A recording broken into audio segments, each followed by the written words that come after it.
ప్రభు మీతో ఉండునుగాక. పునీత లూకా గారు రాసిన సువిశేషములోని భాగము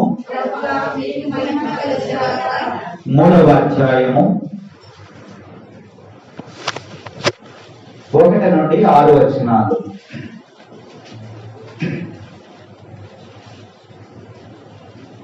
అది కైసరు తిబెరియా చక్రవర్తి పరిపాలన కాలంలో 15వ సంవత్సరం. యోదయ మండలములకు పొంతు పిలాతు పాలకుడు, గలిలయకు హేరోదు, ఇతూరయ త్రకోనితుసు ప్రాంతములకు అతని సోదరుడు ఫిలిప్పు, అబిలేనేకు లిసాన్యా అధిపతులు, అన్న కైఫా ప్రధాన అర్చకులు. అప్పుడు ఎడారిలో ఉన్న జకర్యా కుమారుడు యోహానుకు దేవుని వాక్కు వినిపించెను. అతడు యోర్దాను నది పరిసర ప్రదేశములందంతటా సంచరించుచు పాప క్షమాపణ పొందుటకై పరివర్తనము చెంది బప్తిస్మము పొందవలెనని ప్రకటించుచుండెను. యెషయా ప్రవక్త గ్రంథమందు రాయబడెను, ప్రభు మార్గమును సిద్ధమనర్పుడు, ఆయన త్రోవను తీర్చిదిద్దుడు అని ఎడారిలో ఒక వ్యక్తి కేకలిడుచుండెను. ప్రతి లోయ పూడ్చబడను, పర్వతములు కొండలు సమము చేయబడను, వక్ర మార్గములు సక్రమం చేయబడను, కరుగు మార్గములు నునుపు చేయబడను, సకల మానవులు దేవుని రక్షణమును గాంచుదురు. ఇది క్రీస్తు సువిశేషము. కూర్చోండి. Praise the lord, praise the lord. తండ్రి వందనం, తండ్రి స్తోత్రం, యేసువా వందనం, యేసువా స్తోత్రం, ఆత్మదేవా వందనం, ఆత్మదేవా స్తోత్రం, త్రియేక దేవా వందనం, త్రియేక దేవా స్తోత్రం. Praise the lord, praise the Lord. Hallelujah, hallelujah, hallelujah, hallelujah. ప్రభువునందు ప్రియ సహోదరి సహోదరులారా, ఆగమన కాలం యొక్క 2వ ఆదివారంలోనికి మనం ప్రవేశించున్నాం. మొదటి ఆదివారము ఈ సువిశేష పట్టణాలు మనకేం బోధించినాయి? పోయిన వారం మీరందరూ కూడా వచ్చారు కదా, ఇక్కడికి వచ్చారు కదా. ఏమి బోధించినాయి? తాగుబోతే నా రాకడ సమయంలో మీరందరూ కూడా సిద్ధపడి ఉండండి. ఎలా సిద్ధపడాలన్నారు? తుచ్చ విషయాల యందును త్రాగుడును ఇంకా చిక్కు చింతలు లేకుండా మీరు సంసిద్ధులై నా రాక కోసము ఎదురు చూడండి ప్రభు మనకి తెలియజేస్తున్నారు. ఆగమన కాలం యొక్క 2వ ఆదివారంలో మనం ప్రవేశించున్నాము. ఈ ఆదివారం సువిశేష పట్టణాలు ఏం చేస్తున్నాయంటే, ప్రతి మానవుడు కూడా రక్షణ పొందాలి, ప్రతి మానవుడు కూడా రక్షణ పొందాలని ఈ యొక్క సువిశేషము మొదటి పట్టణము 2వ పట్టణము మనకి బోధిస్తూ ఉన్నాయి. ఎందుకంటే క్రీస్తు రాకకై ఎదురు చూసే వారికి లభించేటువంటి ఫలం ఏంటంటే దైవ రక్షణ, దేవుని యొక్క రక్షణ. నువ్వు ప్రభు కోసం ఎదురు చూస్తూ ఉన్నప్పుడు, ప్రభువును ప్రార్థన చేస్తూ ఉన్నప్పుడు నువ్వు పొందేటువంటి ఫలితం ఏమిటంటే దైవ రక్షణ అనేది మనకి లభిస్తుందని ఈరోజు పట్టణాలు మనకి తెలియజేస్తూ ఉన్నాయి. అందుకని ఈరోజు సువిశేషములో 3వ అధ్యాయము 6వ వచనాన్ని ఒకసారి మనం చూసినట్లయితే, మానవులెల్లరూ దేవుని యొక్క రక్షణను, ప్రతి మానవుడు కూడా దేవుని యొక్క రక్షణను పొందాలి. ప్రతి మానవుడు కూడా దేవుని యొక్క రక్షణ పొందాలి. అంటే మనము పొందగలిగేది దైవ రక్షణ మాత్రమే, దేవుని యొక్క రక్షణ మాత్రమే. కాబట్టి ఈ రక్షణలో అనేకమైనటువంటి భాగాలు ఉన్నాయి. ఈ రక్షణ నువ్వు పొందాలి అంటే కొన్ని భాగాలు ఉన్నాయి అందులో ఈ రోజు ఒక భాగం గురించి ప్రభువు మనకి తెలియజేస్తూ ఉన్నాడు. ఈ దైవ రక్షణలో ఒక అంశం ఏంటంటే పాప క్షమాపణ. ఏంటది? పాప క్షమాపణ. అందుకనే బప్తిస్మ యోహాను గారు ఈ వాక్యంలో మనకి తెలియజేస్తూ ఉన్నారు. ఏమంటున్నాడు ఇక్కడ వాక్యంలో? చదవమది. అక్కడ కదా 3వ వచనం చదువు. అతడు యోర్దాను నది పరిసర ప్రదేశములందంతటా సంచరించుచు పాప క్షమాపణ పొందుటకై పరివర్తనము చెంది బాప్తిస్మము పొందవలెను. అది రక్షణ పొందాలి అంటే ఏం కావాలంట? పాప క్షమాపణ పొందాలి. పాప క్షమాపణ పొందుటకై ఏం చేయాలంట? పరివర్తన చెందాలి. అంటే ఈరోజు ఈ సువిశేషంలో ప్రభు మనకి బోధించేటువంటి అంశం ఏమిటంటే పరివర్తన. పాప క్షమాపణ పొంది ఏం చేయాలి? పరివర్తన చెంది ఏం తీసుకోవాలి? బాప్తిస్మము, జ్ఞాన స్నానం తీసుకోవాలని ఎవరు చెప్తున్నారు ఈ మాటని? యోహాను గారు చెప్తూ ఉన్నారు. చూసారా? ఈ విషయాన్ని మనం కొద్దిసేపు ధ్యానం చేసుకుందాం. లూకా శుభవార్త 1వ అధ్యాయము 67వ వచనం ఒకసారి చూద్దాం.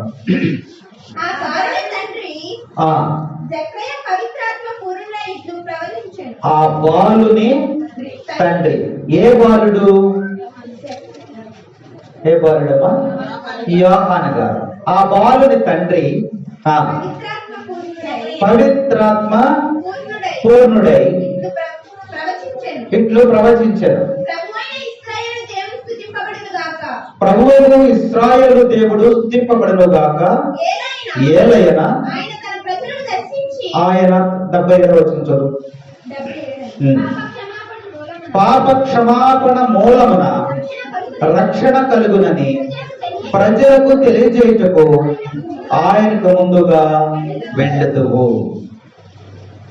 ప్రవచనం అన్నమాట. ప్రవచనాలంటే ఏంటి? ప్రవచనాలంటే ఏంటి? జరగబోయేటువంటి దానిని ముందుగానే తెలియచేయటాన్ని ప్రవచనం. దేవుడు కొంతమంది ప్రవక్తలను ఎన్నుకొని జరగబోయే దాన్ని ఆ ప్రవక్తల ద్వారా మనకి తెలియజేశారు. అవునా? కాబట్టి ఇప్పుడు జకర్యా గారు ఏమంటున్నారంటే ఆ బాలుడు, ఎవరా బాలుడు? యోహాను గారు. ఆయన గురించి ఒక సందేశాన్ని, ప్రవచనాన్ని పలుకుతూ ఉన్నాడు. అయ్యా, నువ్వు పెద్దవాడువయ్యి, యువకుడివయ్యి, ఒక ప్రవక్తగా మారి నువ్వేం చేస్తావో తెలుసా? యేసు ప్రభు ఈ లోకంలోనికి రాక పూర్వమే, యేసు ప్రభు ఈ లోకంలో రాక పూర్వమే, జన్మించక ముందే ఆయన ఈ లోకంలో వచ్చే ముందే నువ్వేం చేస్తావంట? పాప క్షమాపణ మూలమున రక్షణ కలుగునని ప్రజలకు తెలియజేయటకు ఆయనకు ముందుగా నువ్వు వెళ్ళదవని జకర్యా తన కుమారుని గురించి ఒక ప్రవచనాన్ని తెలియజేస్తూ ఉన్నాడు. అయ్యా, ఇక్కడ ఏంటంటే రక్షణ పొందాలి. రక్షణ పొందాలి అంటే నువ్వేం చేయాలి? పాప క్షమాపణ ఉండాలి. కాబట్టి నువ్వు రక్షణ పొందాలి అంటే పాప క్షమాపణ జరగాలి, పరివర్తన జరగాలి. అప్పుడే నువ్వు జ్ఞాన స్నానం తీసుకోవాలి అని నువ్వు ముందుగా వెళ్ళి ప్రకటిస్తావు అని ఈ యొక్క జకర్యా గారు ముందుగా మనకి యేసు ప్రభు రాకక ముందే ఆయన సిద్ధం చేస్తున్నాడని వాక్యం మనకి ఇక్కడ తెలియజేస్తూ ఉంది. కాబట్టి 1 యోహాను గారు రాసిన లేఖ చూడండి. 1 యోహాను గారు రాసిన లేఖ 1వ అధ్యాయము 9వ వచనం చదవండి. దేవుని ఎదుట మన పాపములను ఒప్పుకొనినచో ఆయన మన పాపములను క్షమించి మన అవినీతి నుండి మనలను శుద్ధి చేసి నీతిని చేకూర్చును. మన పాపాలను ఏం చేయాలంట? ఒప్పుకొనాలంట. పాప సంకీర్తన చేస్తాం. ఇప్పుడు పాప సంకీర్తన చేయడానికి కూడా సమయము ఉండేటల్లా. కాబట్టి పాపములు ఒప్పుకొనినచో, అక్కడ చక్కని వాక్యం రాయబడింది. మళ్ళా చదవమది. కానీ దేవుని ఎదుట మన పాపములను ఒప్పుకొనినచో ఆయన మన పాపములను అంటే ఇక్కడ జకరియా ప్రవక్త గారు ప్రవచించినటువంటి ప్రవచనాన్ని కూడా మనం ఇక్కడ జ్ఞాపకం చేసుకోవాలి. అయ్యా నువ్వు ఏం చేస్తావంటే క్రీస్తు ప్రభు యొక్క రాకడకు ముందు నువ్వేం చేస్తావు? ప్రజలకు తెలియజేస్తావు. ఏంటి? పరివర్తన చెందాలి అంటే ఏం కావాలి? పాప క్షమాపణ కావాలి. పాప క్షమాపణ చేసి పరివర్తన పొంది నువ్వు జ్ఞాన స్నానము పొందాలని ప్రజలకు నువ్వు తెలియచేయాలి. దేవుడు కూడా అదే చెప్తున్నాడు, మీ పాపములు ఒప్పుకొనినచో మీ పాపములను నేను మన్నిస్తాను, అప్పుడే నీలో పరివర్తన.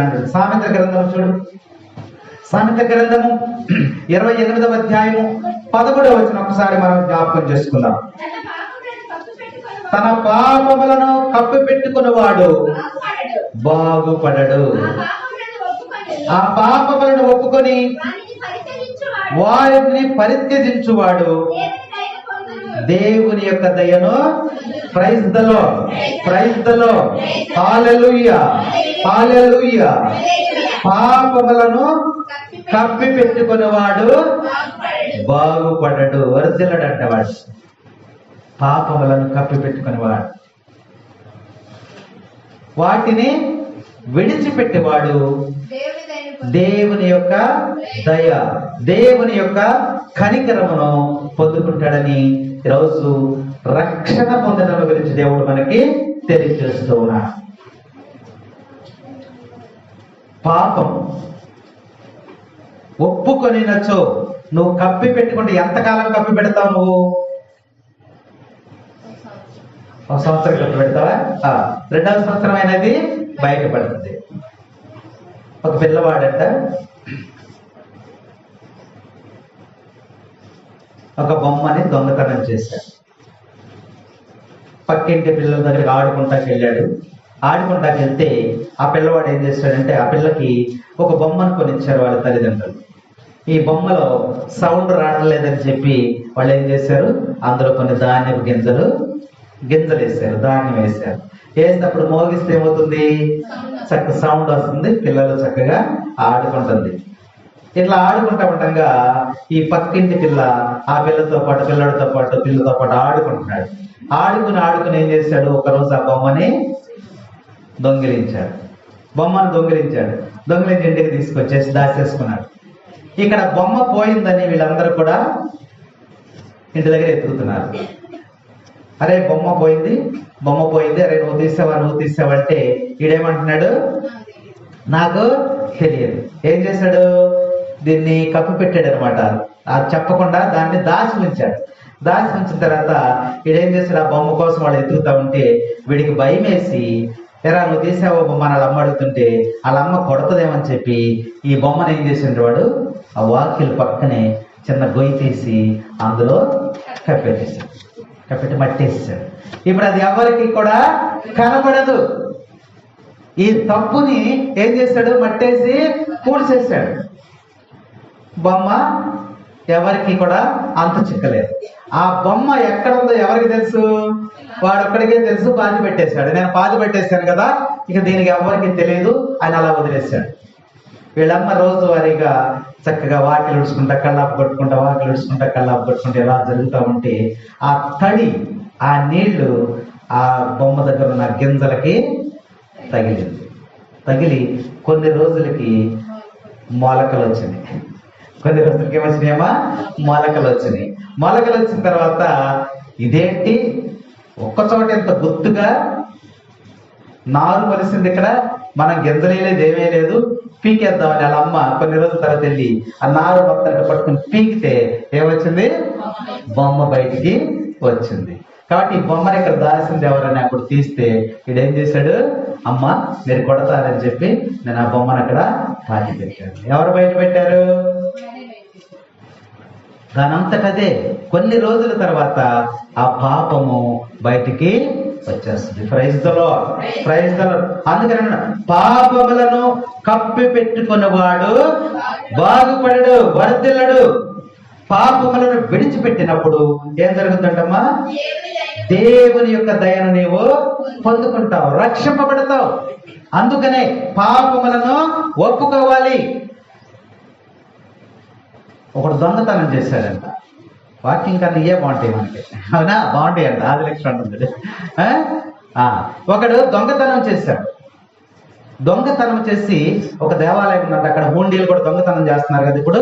అందరూ దొంగతనం చేసి ఆ డబ్బు అంతా సంచిలో పోసుకుని పారిపోతున్నాడు. పారిపోతుంటే అరే ఈ డబ్బులు తీసుకుని దొంగతనం చేసి పారిపోతాడని చెప్పి వీడు వెనకాల పడి 4-5 కుర్రాళ్ళు బయలుదేరి కర్రలు రాళ్ళు ఇలాంటివి పట్టుకుని బయలుదేరి వెళ్తున్నారు వాడితో పాటు. వీడు పారిపోయి ఊరు చివరికి అట్లా పారిపోతున్నాడు. ఆయన వదిలిపెట్టకుండా వీళ్ళు వాడిని వెంటాడుతున్నారు. అక్కడికి వెళ్ళేసరికి ఒక ముని తపస్సు చేసుకుంటున్నాడంట.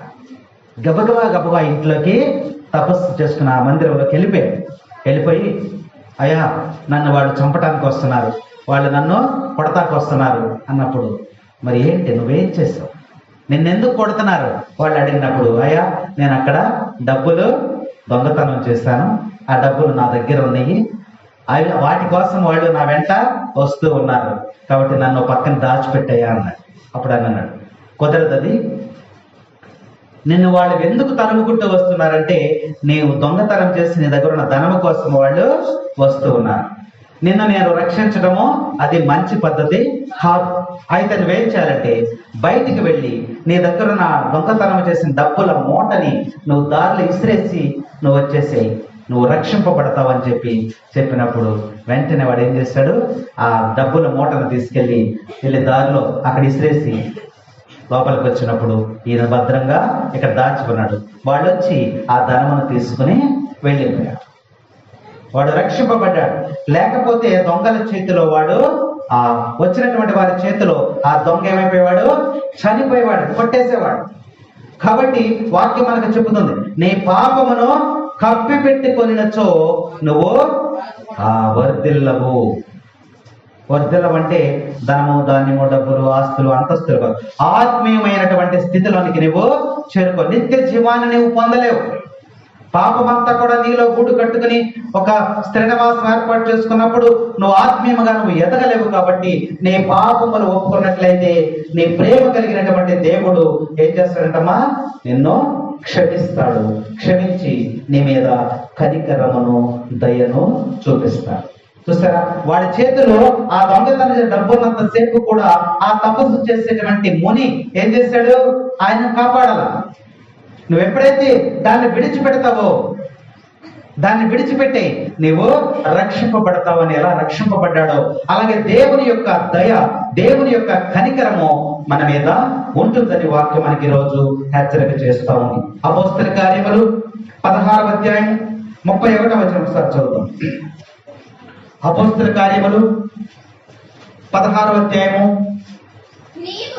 నీవు ప్రభువైన యేసునందు విశ్వాసముంచుము, అట్లు చేసినచో నీవు నీ కుటుంబము అది.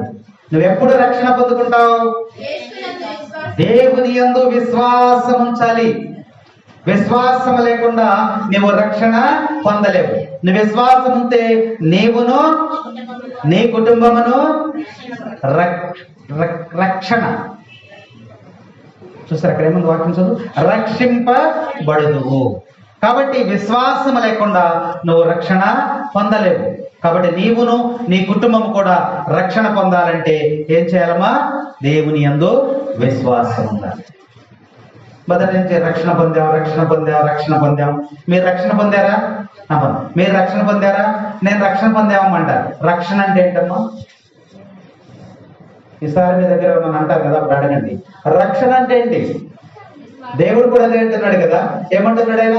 మీరు రక్షణ గాంచెదరు, సమస్త మానవులు కూడా రక్షణ గాంచాలి అనే వాక్యంలో ప్రభు మనకి తెలియజేస్తుంది. రక్షణ అంటే ఏంటి? రక్షణలో 5 మెట్లు ఉన్నాయి. మనకి ఎన్ని మెట్లు ఉన్నాయి? ఎన్నిసార్లు గుడికి ఎక్కుతున్నారు కదా, ఎన్ని మెట్లు ఉన్నాయి చెప్పండి? ఉంటాయి కాదు, ఎన్ని ఉంటాయి తెలియదు మనకి. ఎందుకంటే మన పరిసరాలు మనము గమనించాం, దిగేటప్పుడు లెక్క పెట్టండి. ఎన్ని మెట్లు ఉన్నాయి? రక్షణలో 5 మెట్లు ఉన్నాయి. రక్షణ పొందుకోవాలంటే 5 మెట్లు. ఈ 5 మెట్లు కూడా ఇప్పుడు యోహాను గారు, మరి బప్తిస్మ యోహాను గారు చెప్పేది అదే. ఏమంటున్నాడంటే పాప క్షమాపణ పొంది పరివర్తన చెంది బాప్తిస్మమును పొందడి. అంటే క్రీస్తు ప్రభు యొక్క రాకడకు మనకు మార్గం వేస్తున్నాడు, మార్గమును సిద్ధం చేస్తున్నాడు. అయా మీరు దేవుని చూడాలి అంటే, రాకడ సమయంలో మీరు దేవుని చూడాలంటే, దేవుని దర్శించాలి అంటే మార్గంలో ప్రయాణం చేయాలి. ఏ మార్గం అది? సరైనటువంటి మార్గంలో మనం ప్రయాణం చేయాలి. పాప క్షమాపణ పొందాలి, పరివర్తన చెందాలి. అప్పుడే మీరు జ్ఞాన స్నానమును పొందాలని చెప్పి ఆయన సిద్ధం చేస్తూ ఉన్నాడు. అందుకనే రక్షణలో 5 భాగాలని. ఒకటి ఏంటంటే మొట్టమొదటిది పాప క్షమాపణ, పశ్చాత్తాపం. దాని గురించి ఈరోజు చెప్తున్నాడు. మొదటి అంశం ఏంటమ్మా? క్షమాపణ, పశ్చాత్తాపం. మన తప్పులను, మన ఒప్పులను జ్ఞాపకపరుచుకుంటూ దేవుని దగ్గర మనం ఎలా జీవిస్తున్నాం అనేటువంటిది విషయాన్ని మనం ముందుగా మనకి మనమే తెలుసుకోవాలి. పశ్చాత్తాపడాలి. అయ్యో నేను ఎలా జీవిస్తున్నాను కదా, నేను ఈ విధముగా పాపం చేస్తున్నాను కదా, నేను ఈ విధముగా జీవిస్తున్నాను కదా. పశ్చాత్తాపం. రెండవ స్టెప్ ఏంటంటే పాపమును ఒప్పుకొనుట. ఏం చేయాలి? గుర్తుపెట్టు. పాపమును ఒప్పుకొనుట. మూడవ స్టెప్ ఏంటంటే దానిని విడిచిపెట్టుట. మూడవది ఏంటి? విడిచిపెట్టుట. నాలుగవ స్టెప్ సమాధానపడుట. విడిచిపెట్టిన తర్వాత సమాధానపడు. ఐదవది తిరిగి చెల్లించుట. తిరిగి ఈ 5 స్టెప్స్, అడుగు, ఈ 5 మెట్లు మనం ఎక్కినట్లయితే నువ్వు రక్షణ పొందుకున్నావని ఈరోజు వాక్యం మనకి బోధిస్తూ ఉంది. అసలు ఈ రక్షణ వలన మనకేమైనా ఉపయోగం ఉందంటారా? ఏంటి? హెబ్రీయులకు రాసిన లేఖ 2వ అధ్యాయము 3వ వచనం.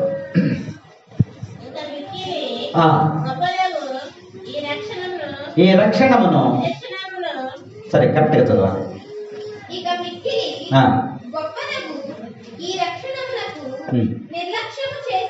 నిర్లక్ష్యము చేసిన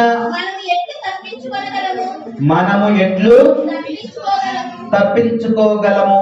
మళ్ళీ చదువు. మిక్కిలి గొప్పదగు ఈ రక్షణను నిర్లక్ష్యము చేసినను ఎట్లు తప్పించుకొనగలవు? రక్షణ అంటే ఒక వ్యక్తిని నరకము నుండి, పాతాళము నుండి, నిత్య అగ్ని నుండి తప్పించి పరలోకములోనికి, పరలోక జీవితమునిచ్చేదే రక్షణ. రక్షణ అంటే ఏంటమ్మా? నరకము నుండి, పాతాళము నుండి, నిత్య అగ్ని నుండి తప్పించి పరలోక జీవితం, పరలోక భాగ్యమును ఇచ్చేదే రక్షణ. ఈ రక్షణ, పరలోక జీవితం పొందాలి అంటే మనం 5 మెట్లు ఎక్కాల్సిందే. పశ్చాత్తాపము, పాపమును ఒప్పుకొనుట, విడిచిపెట్టుట, సమాధానపడుట, తిరిగి చెల్లించుట. ఈ 5 మెట్లు ఎక్కితేనే నువ్వు పరలోక జీవితాన్ని పొందుకుంటు. ఇంత గొప్పదైనటువంటి ఈ యొక్క రక్షణను నిర్లక్ష్యము చేసిన ఎడల నీవు ఎట్లు తప్పించుకుందువు? నరకాన్ని నువ్వు ఎలా తప్పించుకుంటావు? ఓ మానవా నీ పాపం మానవా, ఓ మానవా నీ పాపం మానవా, యేసయ్య చెంత చేరి నీ బ్రతుకు మార్చవా, యేసయ్య చెంత చేరి నీ బ్రతుకు మార్చవా. పాపములోనే బ్రతుకుచున్నదో చెడును నీ దేహము, పాపములోనే మరణిస్తే తప్పదు నరకము, పాపములోనే పాపములోనే మరణించినచో తప్పదు నరకము. ఓ మానవా నీ పాపం మానవా, యేసయ్య చింత చేరి